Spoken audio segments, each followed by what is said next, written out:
En France, 4 policiers ont été mis en examen et 2 d'entre eux écroués dans l'information judiciaire ouverte sur le tabassage du producteur de musique Michel Zecler. Parmi ces 4 policiers mis en examen par un juge d'instruction, 3 l'ont été pour violence volontaire par personne dépositaire de l'autorité publique et faux en écriture publique. En garde à vue face à l'IGPN, la police des polices, les 3 principaux mis en cause avaient fini par admettre que les coups portés n'étaient pas justifiés et qu'ils avaient agi principalement sous l'effet de la peur, a rapporté le procureur de la République, Rémi Heinz.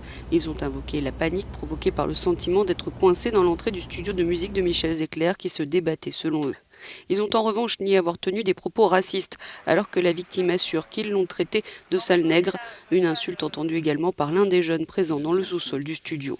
Selon le procureur Rémi Heinz, aucun incident particulier n'avait jusqu'ici émaillé la carrière des 4 hommes, un brigadier et 3 gardiens de la paix.